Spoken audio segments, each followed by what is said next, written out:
여러분 안녕하십니까? 11월 4일 굿모닝 MBN 시작합니다. 먼저 오늘의 주요 뉴스입니다. 북한이 어제 오전 ICBM을 발사한 데 이어 어젯밤에도 탄도미사일 3발을 발사한 뒤 동해상에 80여 발의 포격을 감행했습니다. 북한은 한미연합공중훈련 연장은 엄청난 실수라고 발표하며 훈련 연장을 강하게 비판했습니다. 한미 국방장관이 워싱턴에서 만나 북한의 도발에 대응해 양국의 연합훈련 확대의 필요성에 동의하고 북한이 핵무기를 사용하면 김정은 정권이 종말을 맞게 될 것이라고 경고했습니다. 미국은 북한 핵을 포함한 확장 억지를 약속하면서도 전술핵의 한반도 재배치는 고려하지 않고 있다고 입장을 분명히 했습니다. 이태원 참사와 관련해 재난안전주무부처인 행안부 장관이 대통령보다 더 늦게 보고를 받고 경찰 수뇌부도 자정이 넘어서야 보고를 받는 등 보고체계가 구멍이 난 것으로 드러났습니다. 긴급 상황을 상부에 신속히 보고해야 할 서울경찰청 상황관리관은 근무지를 이탈하는 업무 태만이 확인돼 대기 발령됐습니다. 낙농진흥회가 우유 원유 기본 가격을 리터당 49원씩 올리기로 하면서 우유 소비자 가격이 3,000원을 넘게 될 것으로 보입니다. 원유값 인상에 따라 빵과 아이스크림 등 원유발 인플레이션인 이른바 밀크플레이션 가능성이 높아지고 있습니다. 겨울의 시작을 알리는 입동을 사흘 앞둔 오늘 서울의 아침 최저 기온이 0도까지 내려가는 등 주말까지 초겨울 추위가 이어지겠습니다. 내륙 곳곳은 영하권의 기온을 보이며 서리가 내리거나 얼음이 어는 곳이 있겠고 일부 지역은 강한 바람까지 불어 체감 온도가 더욱 낮아지겠습니다. 발빠르게 아침을 여는 굿모닝 MBN입니다. 밤사이 북한이 또 군사 도발을 이어갔습니다. 단거리 탄도미사일 3발을 발사하고 북방 한계선 북방 해상 완충 구역으로 80여 발의 포 사격도 감행했는데요. 우리나라와 미국의 연합 공중훈련 비질런트 스톰이 연장된 것에 대한 반발로 보입니다. 첫 소식 유호정 기자입니다. 어제 오전 대륙간 탄도미사일 ICBM을 포함해 미사일 3발을 쏘아 올린 북한이 밤에도 군사 도발을 이어갔습니다. 어제 저녁 9시 35분쯤 북한은 황해북도 곡산 일대에서 동해상으로 단거리 탄도미사일 3발을 발사했습니다. 비행거리 약 490km, 고도 약 130km, 속도는 마하 6으로 탐지됐습니다. 이어 저녁 11시 28분부터는 강원 금강군 일대에서 동해상으로 포 80여 발도 쐈습니다. 탄착 지점은 9.19 합의에 따라 무력 행위가 금지된 NLL 북방 해상 완충구역 안이었습니다. 이에 합참은 명백한 9.19 합의 위반이며 계속된 도발은 한반도는 물론 국제사회의 평화와 안정을 해치는 행위로 엄중히 경고한다고 밝혔습니다. 이번 심야 도발은 당초 오늘까지였던 한미연합 공중훈련 비질런트 스톰이 연장된 것에 대한 반발로 풀이됩니다. 어제 한미가 훈련 연장을 발표하자 박정천 북한 노동당 중앙군사위 부위원장은 엄청난 실수를 저지른 것을 알게 될 것이라고 위협했고 그 직후 이 같은 도발이 이루어졌습니다. 북한은 이 훈련에 반발해 지난달 28일부터 최소 33발의 미사일을 발사하며 군사 도발을 멈추지 않고 있습니다. MBN 뉴스 유호정입니다. 북한의 탄도미사일 연속 발사에 일본 정부는 일부 지역에 피난 경보를 발령하는 등 비상사태에 돌입했습니다. 기시다 일본 총리는 북한의 미사일 발사를 폭거라고 규정했는데요. 미국과 유럽은 당장 안전보장이사회 공개 회의를 열 것을 요청했습니다. 이어서 박자은 기자입니다. 어제 아침에 이어 밤에도 북한이 탄도미사일을 발사하자 일본 방위성은 총리 관전의 위기관리센터에 담당자들을 긴급 소집했습니다. 교도통신 등 일본 매체는 정부 소식통을 인용해 북한 미사일이 일본 배타적 경제수역 바깥쪽에 떨어진 것으로 보인다고 보도했습니다. 어제 오전엔 3발의 탄도미사일이 발사돼 일본이 일부 지역에 긴급 대피 경보를 내렸습니다.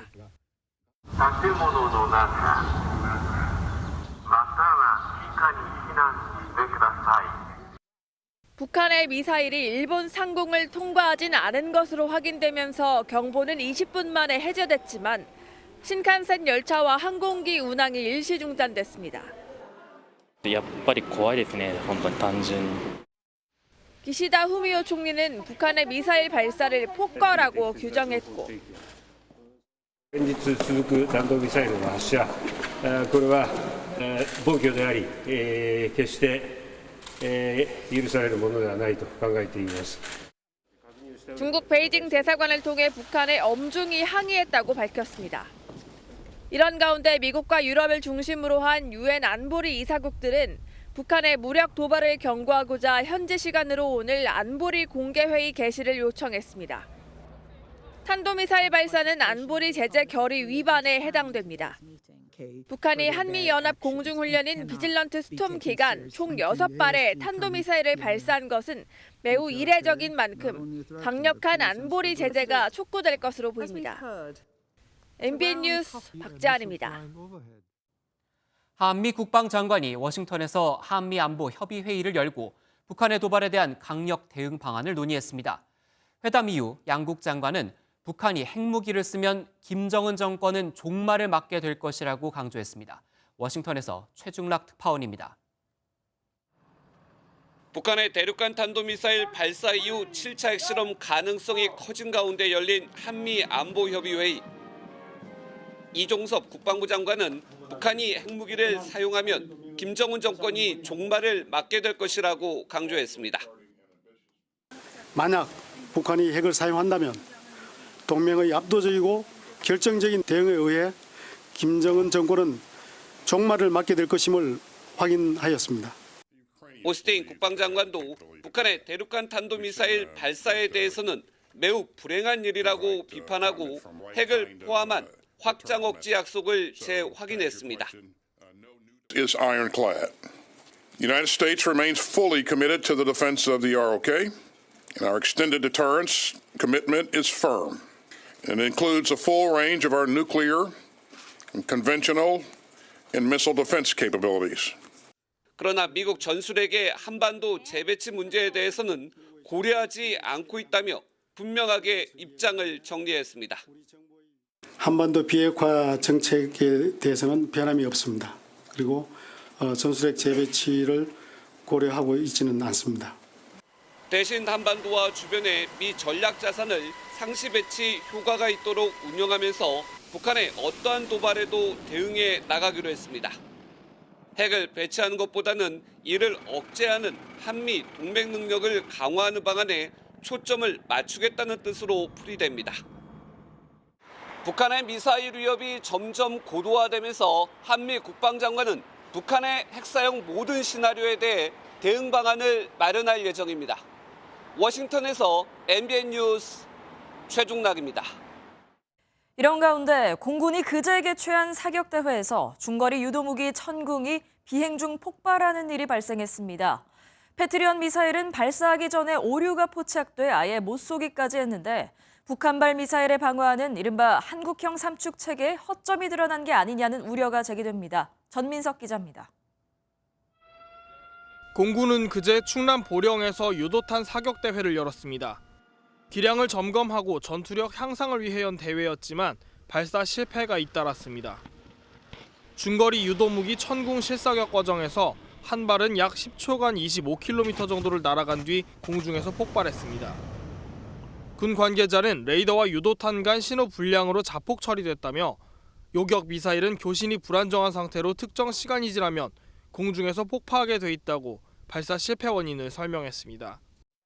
천궁은 2017년 전력화된 이후 지난해까지 모두 17발을 발사했는데 발사 실패는 이번이 처음입니다. 천궁에 이어 또 다른 요격 무기인 패트리엇도 발사에 실패했습니다. 최초 첫 발은 정상적으로 발사되어 명중이 되었고 두 번째 발이 발사 전에 사격 레이더상의 오류가 확인이 되어서 대회의 목적 그리고 안전 등을 고려해서 발사를 하지 않았습니다. 지난달 4일엔 우리 군이 쏜 현무 미사일이 낙탄해 논란이 되기도 했습니다. 북한의 핵 미사일에 대비하는 삼축 체계의 상징적인 무기들이 발사에 잇따라 실패하면서 방어 시스템에 허점을 드러낸 건 아닌지 우려가 계속되고 있습니다. MBN 뉴스 전민석입니다. 이틀 전 공습경보가 발령됐던 울릉도는 하루 만에 다시 일상을 되찾았지만 불안감은 여전합니다. 많은 주민들이 대피할 곳도 찾지 못해 그야말로 무방비 상태였는데요. 그나마도 울릉읍에 몰려있는 대피소 8곳을 둘러봤더니 대피소라고 하기엔 부끄러울 정도였습니다. 박상호 기자가 현장 취재했습니다.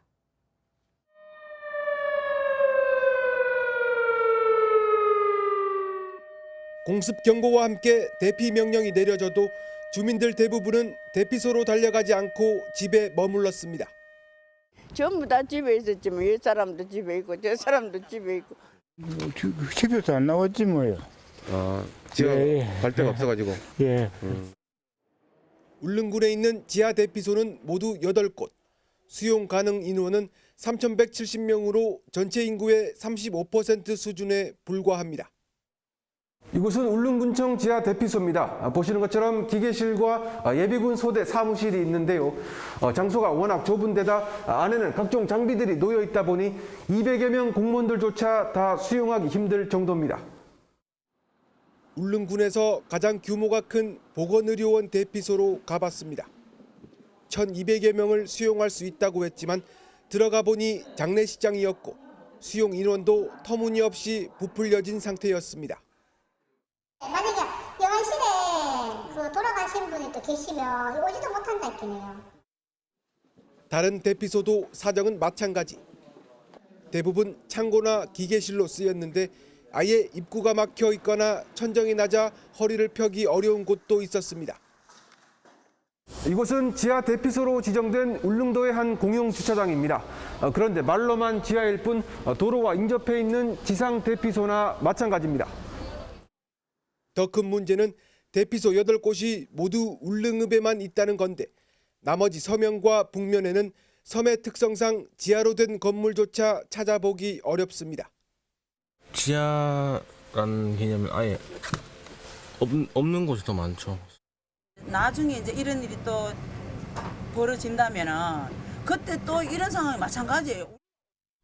울릉군은 당장 활용 가능한 터널 9곳을 민방위 대피 장소로 추가 지정하고 서해 5도처럼 벙커형 대피 시설을 건립해달라고 정부에 촉구했습니다. MBN 뉴스 박상호입니다. 다음은 이태원 참사 관련 뉴스 전해드립니다. 참사가 난 건 지난 토요일 밤 10시 15분이었습니다. 그런데 대통령과 행안부 장관, 경찰청장 모두가 참사를 안 건 밤 11시가 넘어서였죠. 심지어 경찰청장은 자정이 넘어서야 이태원에서 무슨 일이 벌어진지 처음 알았습니다. 참사가 난 뒤에도 수뇌부는 몰랐던 상황, 구멍난 보고체계에 비판이 쏟아지고 있습니다. 이혁재 기자가 당일 상황을 시간대별로 설명해드립니다. 압사를 언급한 첫 신고가 접수된 시각은 오후 6시 30분쯤입니다. 4시간 정도가 지나서야 이임재 전 용산서장이 사고 현장에 도착했는데요. 용산 대통령실 인근에서 열렸던 집회 현장을 통제하다가 온 건데 이 전 서장은 도착하고 1시간 넘게 지나서야 김광호 서울청장에게 상황을 알리는 전화를 했습니다.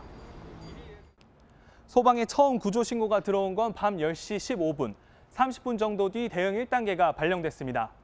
행정안전부는 대응 1단계가 발령되고 나서야 상황을 파악했는데 이상민 행안부 장관은 밤 11시 20분 정도가 돼서야 사고 상황을 알리는 문자를 받았습니다.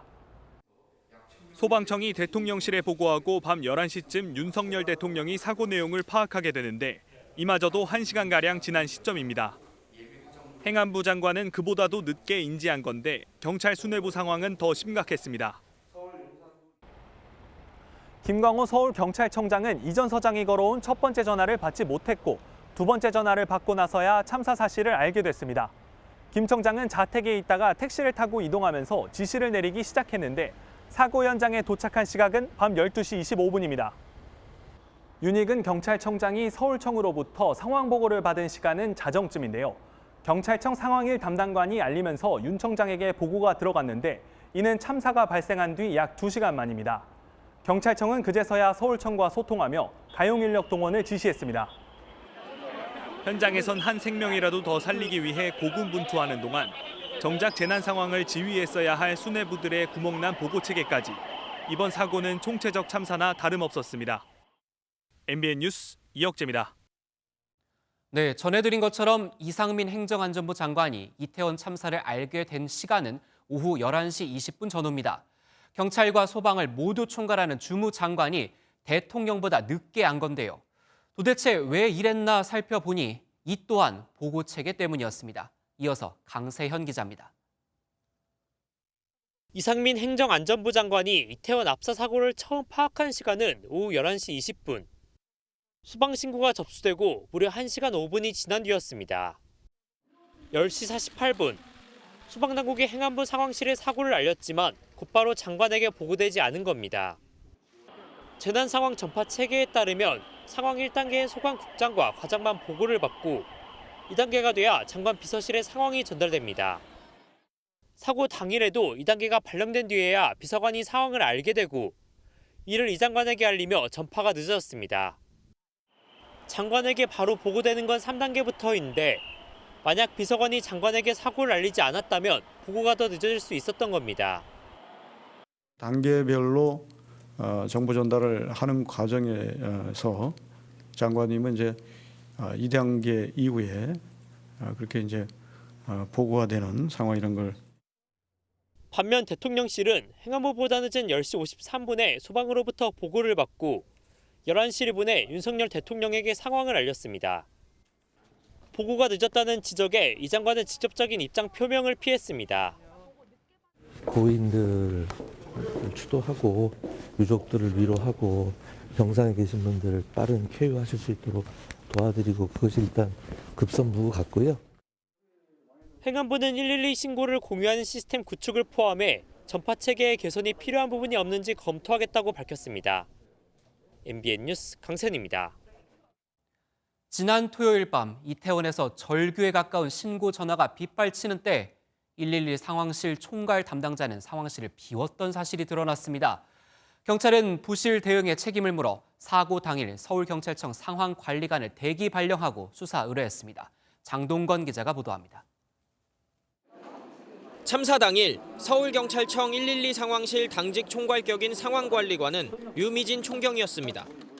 오후 6시부터 다음 날 새벽 1시까지 상황실에서 당직 근무를 하면서 서울경찰청장에게 비상 상황을 보고해야 했지만 참사 발생 시점인 10시 15분 류 총경은 상황실에 없었습니다. 인사교육과장인 류 총경은 자신의 사무실에 있었고 밤 11시가 넘어 상황실에 온 것으로 전해집니다. 감찰 과정에서 이 같은 정황을 파악한 경찰청은 류 총경을 대기 발령했습니다. 경찰은 치안 상황 관리를 총괄해야 하는 류 총경이 이를 태만히해 상황 인지와 보고가 늦어졌다고 설명했습니다. 밤 11시 30분이 넘어 서울경찰청장에게 상황을 보고한 이임재 용산경찰서장에 이어 총경급 인사에 대한 두 번째 대기 발령 조치입니다. 용산서장과 112 상황관리관 두 총경의 보고가 늦어지면서 서울경찰청장과 경찰청장 모두 2시간 가까이 상황 파악을 하지 못했습니다. 경찰청은 이 두 사람에 대한 수사를 의뢰하고 앞으로도 이번 참사에 관한 경찰 대응이 적절했는지를 면밀히 확인해 엄정 조치하겠다고 밝혔습니다. 112 부실 대응과 보고 체계에 대한 감찰이 진행되고 있어 추가 징계자와 수사 대상자는 더 늘어날 것으로 보입니다. MBN 뉴스 장동건입니다. 이태원 참사와 관련해 경찰의 부실 늑장 대응이 도마 위에 오르면서 대통령실에서는 문책성 인사 조치가 불가피하다는 인식이 커지고 있습니다. 다만 이상민 행정안전부 장관의 책임론에 대해선 경찰에 대한 감찰이 우선이라는 분위기입니다. 원중희 기자입니다. 대통령실은 경찰 지휘부에 대한 고강도 인사 조치가 불가피하다고 보고 있습니다. 경찰의 감찰 조사가 빠르게 진행되고 있는 가운데 잘못이 드러난 책임자에 대한 문책성 인사에 나서겠다는 방침입니다. 대통령실 고위 관계자는 MBN과의 통화에서 다시는 이런 사건을 재발시키지 않겠다는 각오를 담은 인사 조치가 필요하다며 제대로 하는 게 중요하다고 밝혔습니다. 대통령실은 특히 경찰 보고체계 문제로 이상민 행정안전부 장관이 윤 대통령보다도 19분 늦게 보고받은 점을 심각하게 보고 있습니다.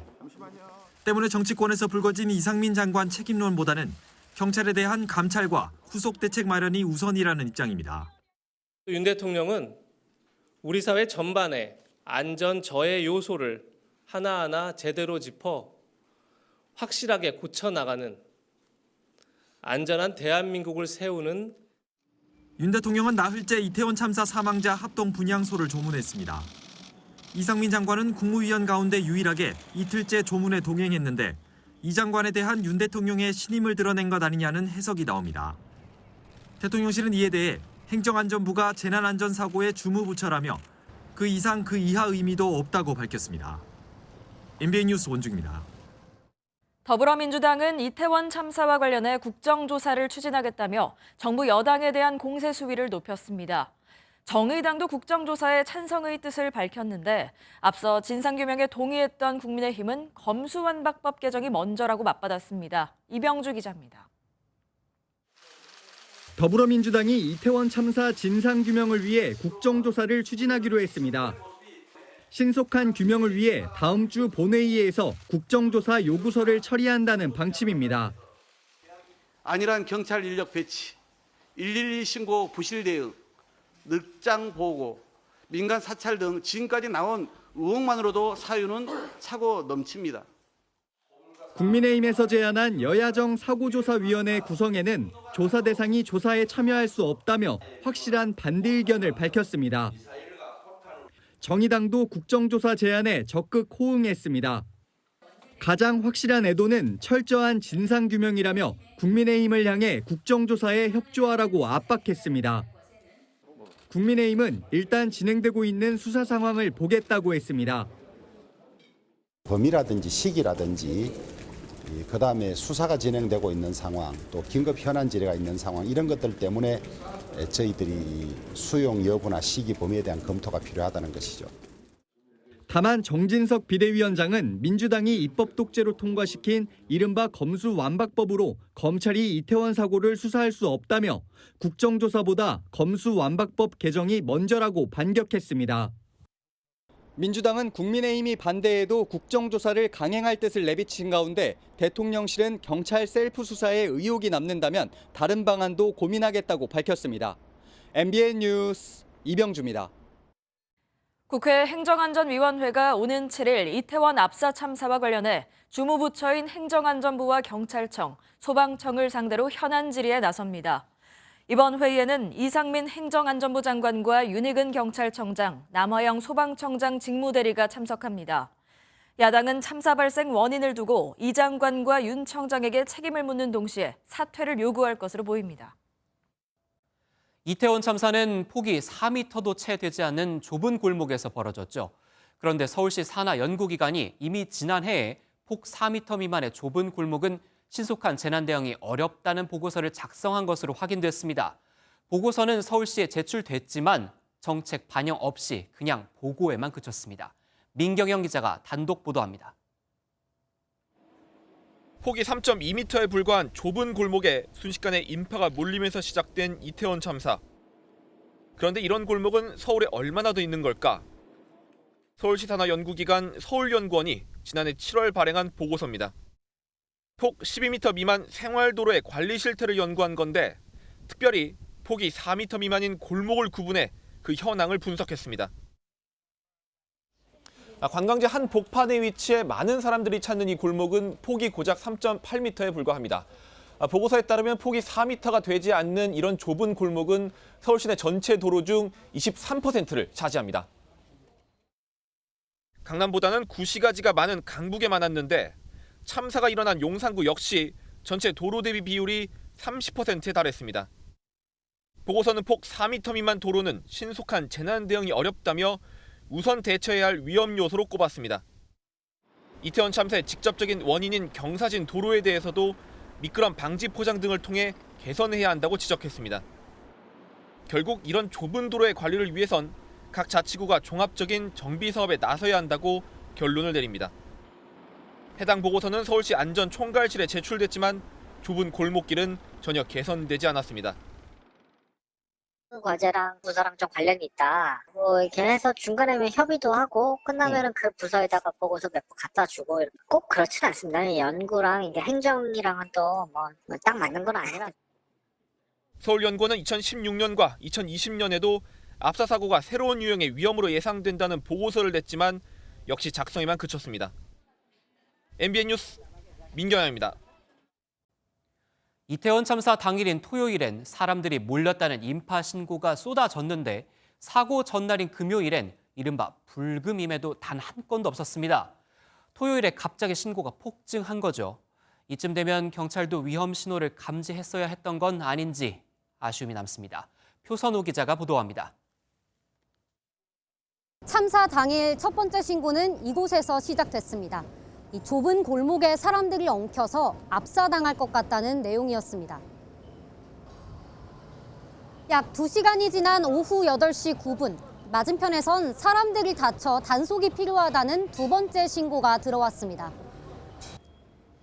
오후 8시 33분, 처음으로 참사가 발생한 거리에서 사람들이 쓰러지고 위험하다는 신고가 접수됐고 8시 53분부터 9시 10분까지는 호텔 뒤편을 중심으로 압사 위험 신고가 차례대로 들어왔습니다.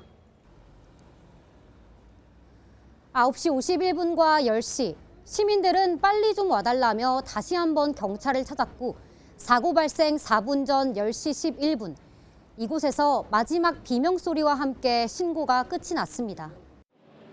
그런데 이런 압사, 인파 밀집 관련 신고는 전날에는 단 한 건도 없었습니다.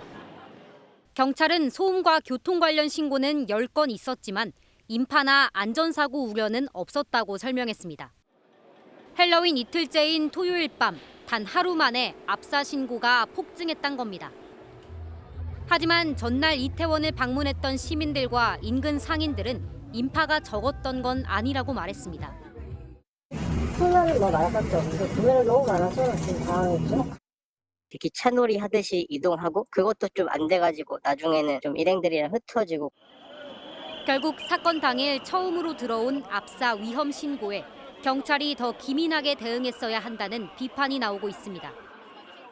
또 경찰이 헬로윈 기간 토요일 밤에 신고가 폭증한다는 걸 알고 있었으면서도 사건 당일 밤 집중되는 신고에는 손을 놓고 있었다는 지적도 나오고 있습니다. 위험을 이미 예상하고 있었고 전날과 다른 압사 신고 폭증에도 그날 11건의 신고에 경찰 출동은 고작 4번에 그쳤습니다. MBN 뉴스 표선우입니다. 그런데 이태원 참사가 발생하기 전 압사를 우려한 112 신고가 경찰이 공개한 11건 외에도 2건이 추가로 있었던 것으로 드러났습니다. 사고 현장 근처에 있던 노점상에서 압사가 우려된다며 경찰에 2차례나 신고했는데 경찰은 이를 노점상 불편 신고로 분류해 공개하지 않았다고 해명했습니다. 한편 서울경찰청 소속 기동대 1개 부대가 참사가 발생한 저녁 사고 현장 인근에서 대기하고 있었다는 사실도 확인됐습니다. 이태원 참사를 촬영한 영상이 사건 당일부터 SNS를 통해 급속도로 유포됐죠. 우연히 영상을 본 시민들 중엔 트라우마에 시달리는 사람들도 많은데요. 법적이나 기술적으로 이 영상이 퍼지는 걸 막을 방법이 없어서 시민들의 자정 노력이 중요합니다. 신영빈 기자입니다. 영상 콘텐츠 제작 회사에서 일하는 A씨는 업무를 하기 위해 유튜브를 보던 중 우연히 이태원 참사 관련 영상을 접했습니다. 채널에 많이 올라오더라고요. 계속 기억이 나고 생각이 나고 그래서 잠도 잘 못 자고. 참사 직후부터 SNS와 온라인 커뮤니티 등에 참사 영상이 무분별하게 퍼지면서 방송통신심의위원회가 게시물 삭제에 나서기도 했습니다. 삭제 혹은 차단된 게시물은 39건에 불과한데 실제 얼마나 퍼졌는지 가늠하기가 쉽지 않습니다. 일일이 영상을 보지 않는 이상 기술적으로 걸러내기도 어렵습니다. 자동화 기술이 있겠으나 그거 자체가 일단은 100%가 아니고요. 어떤 거든 간에 100% 완벽하게 걸러내는 필터링 기술이란 건 존재하지 않습니다. 게다가 유포자에 대한 법적인 처벌도 근거가 마땅치 않습니다.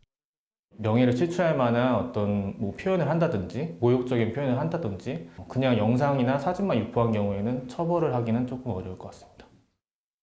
현재로선 딱히 방법이 없어 SNS 등 관련 사업자들이 신고를 독려하는 방안 등이 필요합니다. 소셜미디어와 영상 플랫폼도 사고 영상이 무분별하게 유포되지 않도록 적극적으로 나서야 한다는 지적이 나옵니다.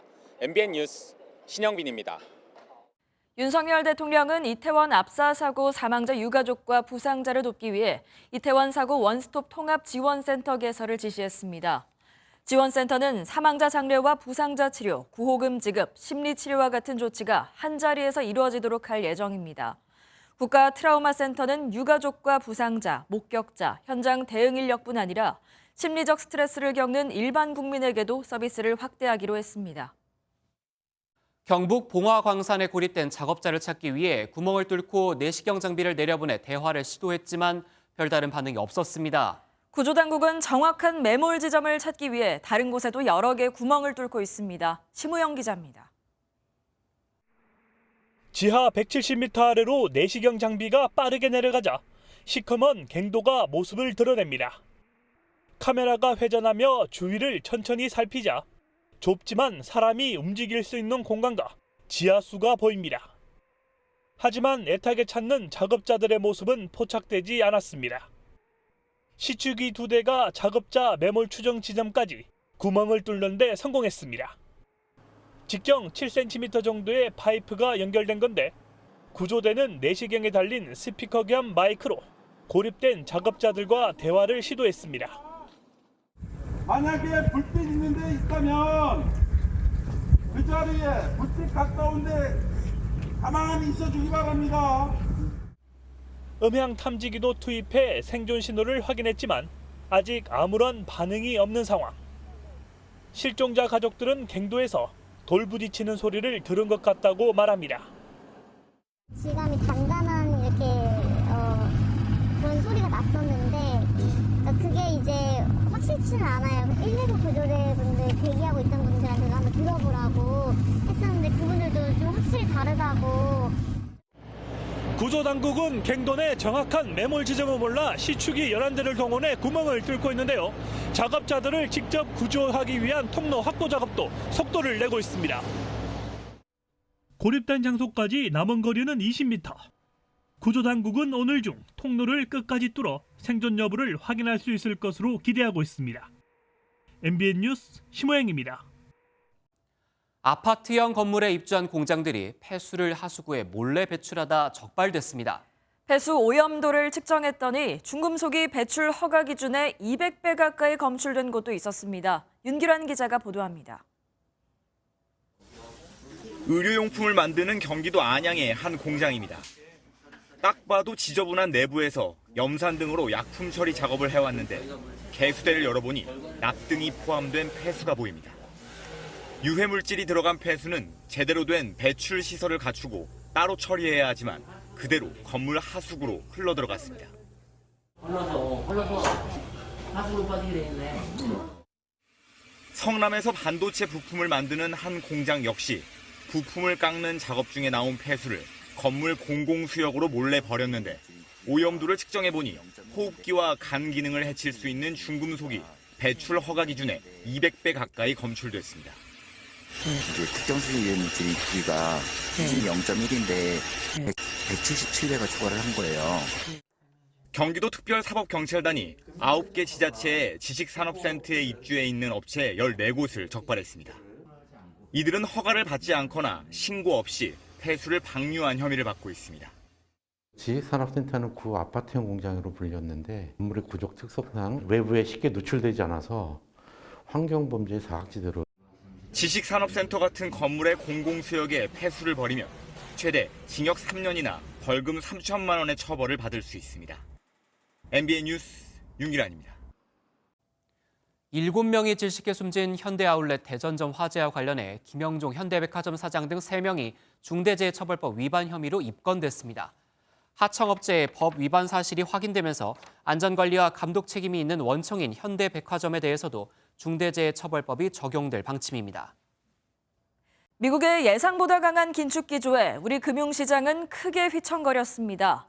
코스피가 한때 2,300선이 무너지는 등 닷새 만에 하락세로 돌아섰고 환율은 6.4원 껑충 뛰었습니다. 미국과의 금리 차는 15년 만에 1%포인트 차로 벌어지면서 한국은행이 오는 24일 또 한 번 기준금리를 0.5%포인트 올릴 가능성이 커졌습니다. 가뜩이나 고금리로 채권 시장이 경색된 데다 레고랜드 부도 사태까지 겹쳐서 유동성 위기에 빠진 기업들은 자금 조달이 더 어려워졌습니다. 이현재 기자가 보도합니다. 흥국생명이 오는 9일로 예정된 외화 신종자본증권을 중도 상환하지 않기로 결정했습니다. DB생명도 오는 13일로 예정된 신종자본증권 콜옵션 행사일을 내년 5월로 변경했습니다. 최근 채권 시장이 마비된 데다 고금리의 이자 부담이 커져 중도 상환을 위한 신규 채권 발행이 어려워졌기 때문입니다. 문제는 이번 결정이 5년 또는 10년 만에 상환하게 돼 있는 불문율을 깬 거라 한국 채권에 대한 신뢰도 하락으로 외화 조달이 더 어려워질 수 있다는 점입니다. 가파른 금리 상승과 레고랜드 부도 사태로 경색돼 있던 자금 시장이 더 얼어붙은 상황. 미국의 4연속 기준금리 0.75%포인트 인상과 긴축 지속 예고로 한국은행의 추가 빅스텝이 불가피해지면서 자금난에 허덕이는 기업들은 그야말로 초비상입니다. 벌어서 이자 비용도 못 내는 한계 기업이 한 그중에 20% 된다고 하거든요. 향후 이게 한 40% 선까지는 이제 증가할 거고 그렇게 되면 이제 실제로 부도가 현실화되겠죠. 채권 발행이 많은 정유업계도 금리 인상에 걱정이 커졌습니다. 원유를 수입 가공해 제품을 내놓는 기간 동안 현금이 묶이다 보니 자금 융통 목적으로 유전스라는 채권을 발행하는데 기준금리가 오르는 만큼 이자 부담이 커질 수밖에 없습니다. 전문가들은 자금난에 직면한 중소기업들에 대해 우선 대책이 필요하다고 지적합니다. 기준금리 인상이 금융시장 불안으로 이어지지 않도록 신용도가 낮은 경제 주체에 대한 신용 보강 작업들이 함께 있어야 될 것으로 생각됩니다. 금융당국은 비상회의를 열고 미국의 이번 기준금리 인상으로 우리 금융시장의 불확실성이 커진 만큼 어느 때보다 높은 경계감을 유지하며 대응하겠다고 밝혔습니다. MB 뉴스 이현지입니다. 미국 연방준비제도가 기준금리를 0.75%포인트 인상한 자이언트 스텝을 4번 연속 밟은 데 이어 영국도 자이언트 스텝을 단행했습니다. 영국 중앙은행인 잉글랜드은행은 현지 시간 3일 통화정책위원회에서 기준금리를 연 2.25%에서 연 3.0%로 0.75%포인트 올렸다고 밝혔습니다. 영국 기준금리는 2008년 금융위기 이후 최고 수준이며 1992년 검은 수요일 이후 30년 만에 가장 큰 금리 인상폭을 보였습니다. 부동산 시장은 지금도 거래 침체가 심각한데 앞으로 얼마나 더 꽁꽁 얼어붙게 될까요? 최대 연 8% 턱밑까지 치솟은 주택담보대출 금리에 집값이 뛰기 전인 2년 전으로 가격이 돌아간 곳이 속출했는데요.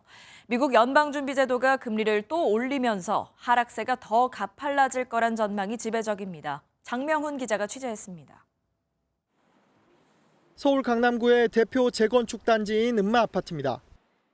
이 아파트 전용 76제곱미터 매물은 지난달 19억 9천만 원에 거래됐습니다. 지난해 최고가 대비 6억 5천만 원 정도 떨어진 겁니다. 지난달 19년 만에 재건축 계획이 통과됐음에도 상단이 연 8% 앞까지 치솟은 주택담보대출 금리에 사겠다는 사람이 나타나질 않는 겁니다. 전화가 금리가 오르는 것은 더 그럴 것 같아요. 이번에 허가가치가 들어간 것이 하나가 10억 2천에 들어가고 있고. 지난해 9월 29억 5천만 원으로 최고가를 찍었던 잠실주공 5단지도 지난달 24억여 원에 거래되며 5억 원 이상 가격이 내려갔습니다. 집값이 뛰기 시작한 2년 전으로 다시 돌아간 겁니다.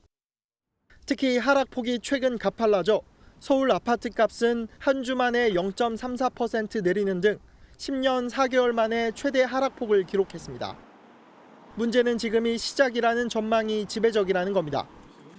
미기준금리 인상에 따라 한은이 추가 빅스텝에 나설 경우 주택담보대출 금리가 연말엔 9%에 달할 것이란 의견도 나옵니다. 주택담보대출 이자 부담이 수요자의 자금 조달 이자 부담을 키우고 있고 기존 시장 외의 신규 분양 시장의 그 타격으로도 이어질. 뛰는 금리에 전세자금 대출 이자도 눈덩이처럼 불어나면서 서울 아파트 전세 가격은 0.43% 하락하며 역대 최대 낙폭을 기록했습니다. MBN 뉴스 장명훈입니다. 우유 가격 산정의 기초가 되는 원유값이 오르면서 우유 한 팩의 소비자 가격이 빠르면 이번 달부터 3,000원을 넘어설 전망입니다. 이에 따라 우유가 들어가는 빵이나 치즈 가격 등도 줄줄이 오르는 우유로 인한 인플레이션, 즉 밀크플레이션이 불가피할 걸로 보입니다. 심가현 기자입니다. 낙농진흥회가 어제 이사회를 열고 우유의 원료인 원유의 기본 가격을 리터당 49원씩 올리기로 했습니다. 현재 리터당 947원에서 996원으로 5%가량 오르는 셈인데 지난 2013년 이후 가장 큰 인상폭입니다. 여기에 가격 협상이 늦어진 점을 감안해 다음 달까지는 이보다 3원이 추가 인상된 리터당 999원이 적용됩니다. 보통 우유 소비자 가격이 원유값 인상분의 10배가 반영되는 걸 고려하면 우유값이 현재 리터당 2,700원대에서 3,000원대까지 오를 수 있습니다. 사료값 인상으로 씨름하던 낙농업가는 부담을 덜게 됐지만 식품업계의 재료값 걱정은 더욱 커졌습니다. 우유를 원료로 만들어지는 빵이나 치즈, 아이스크림 등의 가격 상승으로 이어지는 밀크플레이션이 현실화할 것이라는 우려도 커졌습니다. 한편 정부는 내년부터는 용도별 차등 가격제를 도입해 음용유 외 가공유는 리터당 800원으로 더 낮은 가격을 적용할 예정입니다. MBN 뉴스 심가현입니다. 임란 칸 파키스탄 전 총리가 정치 집회 도중 괴한의 총격으로 다리에 부상을 입었습니다. 현지 경찰은 칸 전 총리의 생명엔 지장이 없으며 지지자 1명이 숨지고 9명이 다쳤다고 밝혔습니다. 현장에서 체포된 총격범에 대한 조사가 이뤄지는 가운데 칸 전 총리 측은 이번 피격 사건을 암살 시도라고 주장했습니다. 고정수 기자입니다. 임란 칸 파키스탄 전 총리의 펀자부주 유세 현장. 차량에 탄 칸 전 총리가 군중을 향해 손을 흔들던 순간 여러 발의 총성이 울립니다. 현지 언론은 칸 전 총리가 괴한의 습격으로 다리에 총상을 입어 병원으로 이송됐다고 보도했습니다. 칸 전 총리의 생명에는 지장이 없지만 주변에 있던 지지자와 의원을 포함해 현재까지 10명의 사상자가 발생한 것으로 전해졌습니다.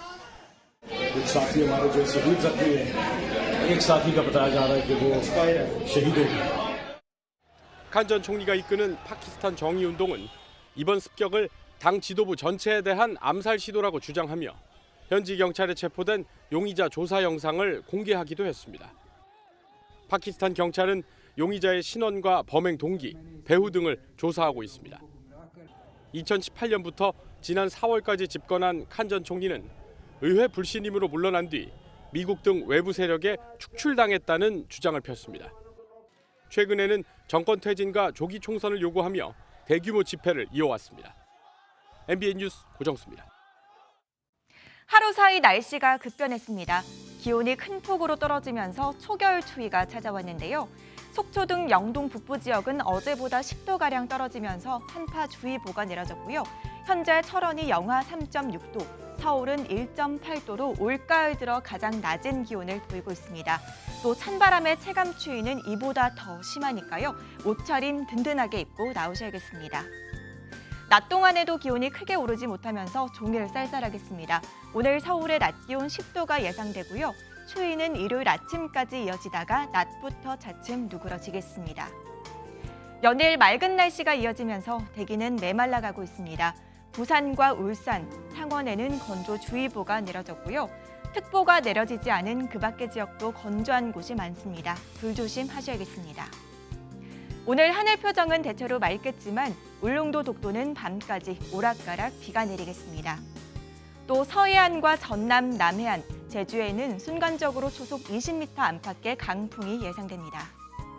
지역별 현재 기온 보겠습니다. 춘천 영하 2도, 대전 2.3도 등 기온이 크게 떨어지는 내륙 곳곳으로는 서리가 내리고 물이 여는 곳이 있겠고요. 낮 기온은 대전과 광주 12도, 대구는 14도 선에 그치겠습니다. 입동은 다음 주 월요일에는 수도권과 영서에 비 소식이 들어 있습니다. 날씨였습니다. 북한의 군사 도발이 연일 이어지고 있습니다. MBN은 국민의 알 권리를 위해 북한 도발 관련 내용 속보로 발빠르게 전해드리겠습니다. 금요일 굿모닝 MBN 마칩니다. 시청해주신 여러분 고맙습니다.